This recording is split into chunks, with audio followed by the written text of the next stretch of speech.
என்ன இவ்வளவு நேரம் ஆச்சு, ஆளை காணோம். வீட்டுக்கு வரட்டும், பேசிக்கிறேன்.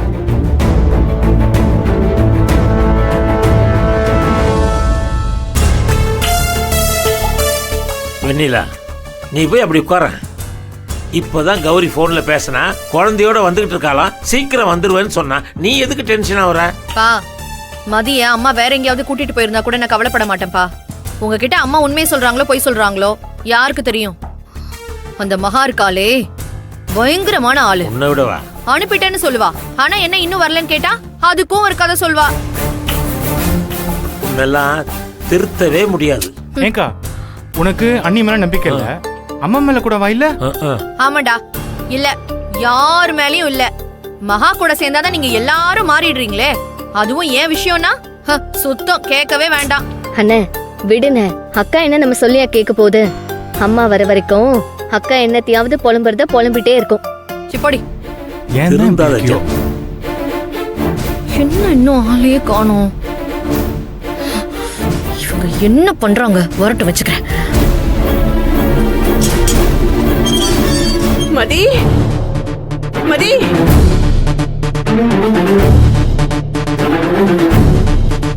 மதி, மதி,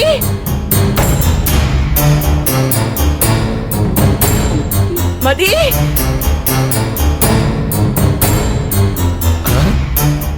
மதி, மதி, எங்க மதி வீட்டுக்கு கௌரி, இப்ப நான் போன் பண்ணல, நீ என்ன சொன்ன? குழந்தையோட தான் வந்துட்டு இருக்க, சீக்கிரம் வந்துருன்னு சொன்னல. இங்க வந்து குழந்தை எங்கன்னு கேக்குற? அப்ப மதி வீட்டுக்கு வரலையா? அம்மா என்ன உளற? மதி எங்க? என்னாச்சு அவளுக்கு?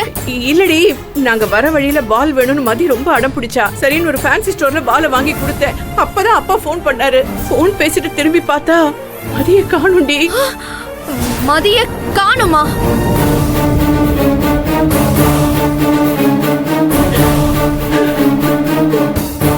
என்ன சொல்ற? அங்க இருக்கிற கடை, அங்க இருக்கிற ஆளுங்க எல்லார்கிட்டயும் போய் நான் கேட்டுட்டேன். யாருமே அவளை பார்க்கலன்னு சொல்லிட்டாங்க. ஐயோ,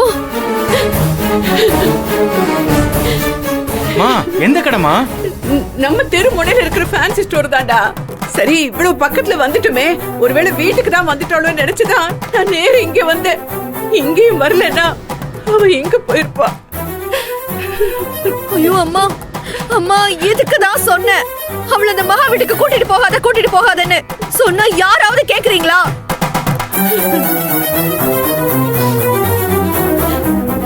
ஐயோ, என் பிள்ளை எங்க போச்சோ? அந்த மகா தோட்டம் என்னமா விளங்கி இருக்கு? கடைசியில அவளை பார்க்க போய் அவளோட தோஷம் நம்மள புடிச்சுக்குச்சு. ஏமா இப்படி என் பொண்ணை தொலைச்சிட்டு வந்து நிக்கிறியே? ஏமா அவ குழந்தை, அவ அத்தையை பார்க்கணும்னு சொல்லி கேட்கதான் செய்வா. ரெண்டு அதட்டனா பேசாம இருக்க போறா. ஐயோ, என்ன பண்ணுவேன்? உங்க ரெண்டு பேருக்கும் அப்படியே மகாவை தலையில வச்சு தாங்கணும், அவளை சமாதானப்படுத்தணும். ஏதோ தெரியாதனமா என் பொண்ணு அத்தையை பார்க்கணும்னு கேட்டுட்டா அவளை இழுத்துட்டு ஓடிடுவியா உடனே? இப்போ அந்த மகாராணியை பார்த்துட்டு வந்ததுல என்னமா கிடைச்சது உனக்கு? என் பொண்ணை இப்படி தொலைச்சிட்டு வந்து நிக்கிறியே, அதான் மிச்சம். கடவுளே, என் பேத்திக்கு என்ன ஆச்சுன்னு தெரியலையே, எங்க போனானே தெரியலையே. ஐயோ. ஏன் கௌரி, ஒருவேளை மதி மகா வீட்டுக்கே திரும்ப போயிருப்பாளோ? இல்லங்க, அப்படி போறதுக்கு வாய்ப்பே இல்லங்க. வெண்ணிலா எனக்கு போன் பண்ண உடனேயே நான் தான் மதி கிட்ட பக்குவமா பேசி வீட்டுக்கு போலான்னு கூட்டிட்டு வந்தேன். ஆட்டோல வந்தப்ப கூட என் கூட குழந்தை சந்தோஷமா சிரிச்சு பேசிட்டு தான் வந்தா. அதனால திரும்ப மகா வீட்டுக்கு போறதுக்கு வாய்ப்பே இல்லங்க. அங்கேயும் போக வாய்ப்பு இல்லைன்னா என் பொண்ணு எங்கம்மா? அன்னைக்கு கோவில்ல எவன ஒருத்த தூக்கிட்டு போக பார்த்தா, எனக்கு இப்படி நடந்திருக்கு. ஐயோ ஐயோ, இப்பெல்லாம் என்னென்னமோ நடக்குது நாட்டுல. என்னம்மா இப்படி என் பொண்ணை தொலைச்சிட்டு வந்து நிக்கிறியே?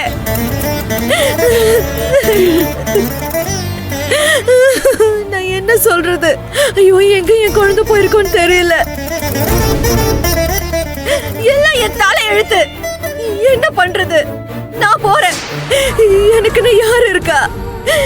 மதி, என் பொண்ணு நான் எப்படி தேடுவேன்? என் பொண்ணு என் கதிரை ஏதாவது பண்ணுடா. வெண்ணிலா, ஏன்டி இப்படி எல்லாம் பேசுற? நாங்களாம் இருக்கோம். குழந்தை எப்படியாவது கண்டுபிடிச்சிடலாம். ஆமா, இத மட்டும் நல்ல வக்கனையா பேசு. என் பொண்ணை தொலைச்சிட்டு வந்து நிக்கிறியே, இப்ப நான் என்ன பண்ணுவேன்? எங்க போய் தேடுவேன்? என்ன பண்றது? தேடு, எங்கேயாவது போய் தேடுடா. நீயும் தேடு. அப்பா, நானே போய் தேடுறேன். ஏய், கதிர், திவ்யா, உங்க ஆளுக்கு ஒரு பக்கமா போய் தேடுங்க. ஏங்க, நீங்க போய் எங்க தெரிஞ்ச இடத்துல இருக்காளான்னு பாருங்க. பயப்படாதம்மா, மதிக்குது, அவ நான் போய் பார்க்கறேன். வாடா. ஐயோ ஐயோ கடவுளே, ஐயோ என் மதிய நானே தொலைச்சிட்டு வந்து நிக்கிறேனே. ஐயோ கடவுளே, ஐயோ, என் குழந்தை திரும்பி வந்துடணுப்பா. அம்மா ஈரக்காளி அம்மா, என் குழந்தைய திரும்பி கொடுத்துருப்பா. வெண்ணிலக்கா குழந்தை தூக்கிட்டு வந்திருக்கோம். அவங்களுக்கு தெரிஞ்சது நம்மளை உண்டுலன்னு பண்ணிடுவாங்க சார்.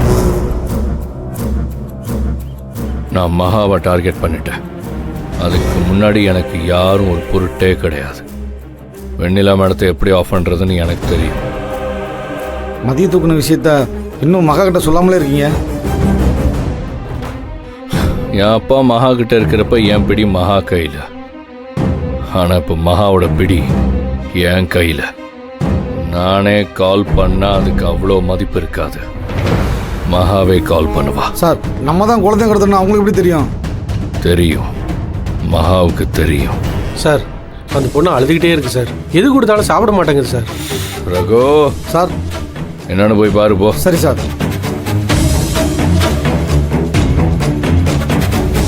ப்ளீஸ் அங்கிள், நான் போணும் அங்கிள் எங்க அம்மா கிட்ட. ப்ளீஸ் அங்கிள், நான் எங்க அம்மா பார்க்கணும். ஏய், எங்க போற? எங்க போற? அமைதியா இரு. இங்க பாரு, நல்ல பிள்ளையா அமைதியா இருந்தானா உன்னை பத்திரமா கொண்டு போய் உங்க அம்மாட்ட விட்டுருவேன். இப்படியே அழுதுட்டு இருந்தேன்னு வச்சுக்கோ, சின்ன பிள்ளை கூட பார்க்க மாட்டேன், பாத்துக்கோ.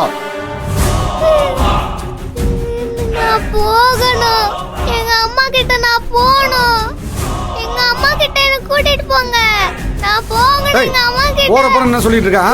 கம்மன்று. இங்க பாரு, அமைதியா இருந்தா விட்டுருவேன். கொஞ்ச நேரம் சமத்தா இந்த அங்கிள் கொடுக்கறத வாங்கி சாப்பிட்டு அமைதியா இருக்கணும். அப்புறம் உனக்கு பிடிச்ச ஐஸ்கிரீமு சாக்லேட்லாம் வாங்கி தர சொல்றேன், சரியா? அடம் முடிச்சுன்னு வச்சுக்கோ, குடிக்க தண்ணி கூட தர மாட்டேன். எனக்கு எதுவுமே வேணாம். எங்க அம்மா கிட்ட கூட்டிட்டு போங்க. ஐயோ, வெண்ணிலாக்கா புண்ணாச்சுன்னு பாக்குறேன். ஐயோ, என்ன பண்றது இவளா?